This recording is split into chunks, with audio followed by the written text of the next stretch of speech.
ಆಂತರಿಕ ಪ್ರಜಾಪ್ರಭುತ್ವ ಇದೆ. ಬಹುಶಃ ಯಾವುದೇ ಒಂದು ರಾಜಕೀಯ ಪಕ್ಷ ಇಷ್ಟೊಂದು ವ್ಯವಸ್ಥಿತವಾಗಿ ಸಂಘಟನೆ ಚುನಾವಣೆ ನಡೀತದೆ ಅಂದರೆ ಅದು BJPಯಲ್ಲಿ ಮಾತ್ರ.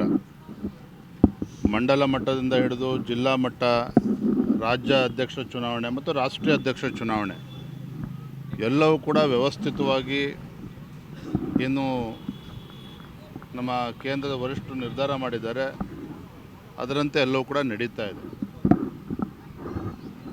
ರಾಜ್ಯದಲ್ಲಿ ಕಳೆದ 1 ವರ್ಷದಿಂದ ನಮ್ಮೆಲ್ಲ ಪಕ್ಷದ ಹಿರಿಯರು, ಕಾರ್ಯಕರ್ತರು ಒಟ್ಟಾಗಿ ಈ ಭ್ರಷ್ಟ ಹಾಗೂ ದುಷ್ಟ ಕಾಂಗ್ರೆಸ್ ಸರ್ಕಾರದ ವಿರುದ್ಧ ನಿರಂತರವಾಗಿ ಹೋರಾಟವನ್ನು ಮಾಡ್ಕೊಂಡು ಬಂದಿದ್ದೇವೆ.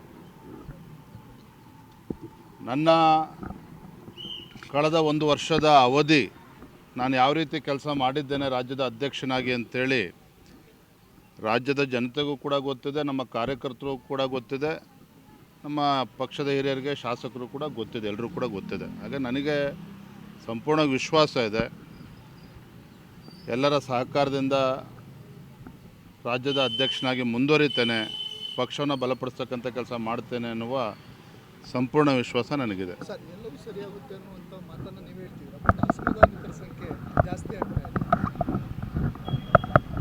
ಜಿಲ್ಲಾಧ್ಯಕ್ಷರು ಕೂಡ ಹೆಚ್ಚು ಪೈಪೋಟಿ ನಡೆದಿದೆ ಈ ಬಾರಿ. ಅದೇ ರೀತಿ ರಾಜ್ಯಾಧ್ಯಕ್ಷರ ವಿಚಾರದಲ್ಲೂ ಕೂಡ ಕೆಲವು ಹಿರಿಯರು ಅವರ ಅಪೇಕ್ಷೆಯನ್ನು ಕೂಡ ವ್ಯಕ್ತಪಡಿಸ್ತಾ ಇದ್ದಾರೆ. ಎಲ್ಲದೂ ಕೇಂದ್ರದ ವರಿಷ್ಠರು ಗಮನಿಸ್ತಾ ಇದ್ದಾರೆ.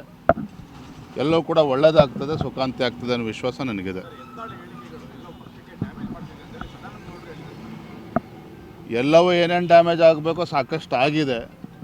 ಇನ್ನೊಂದು ವಾರ 8 ದಿನದಲ್ಲಿ ಏನು ರಾಜ್ಯದ ಅಧ್ಯಕ್ಷ ಯಾರಾಗ್ತಾರೆ ಅಂತೇಳಿ ಉತ್ತರ ಸಿಗ್ತದೆ. ಅದಾದ ನಂತರದಲ್ಲಿ ಎಲ್ಲವೂ ಕೂಡ ಸರಿ ಹೋಗ್ತದೆ ಅಂತ ಕಾಣ್ತದೆ, ನನಗಂತೂ ವಿಶ್ವಾಸ ಇದೆ.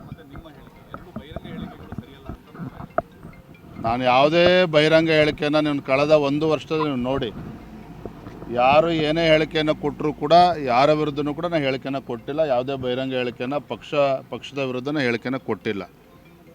ಹಾಗಾಗಿ ರಾಜ್ಯದ ಅಧ್ಯಕ್ಷನಾಗಿ ನನ್ನ ಕರ್ತವ್ಯದ ಅರಿವು ಕೂಡ ನನಗಿದೆ.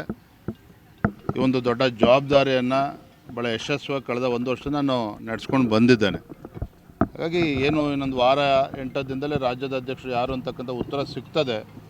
ತದನಂತರದ ಎಲ್ಲ ಸಮಸ್ಯೆಗಳು ಕೂಡ ಅದಕ್ಕೂ ಸಮಸ್ಯೆಗಳು ಕೂಡ ಪರಿಹಾರ ಸಿಗ್ತದೆ. ಥ್ಯಾಂಕ್ ಯು, ಧನ್ಯವಾದ.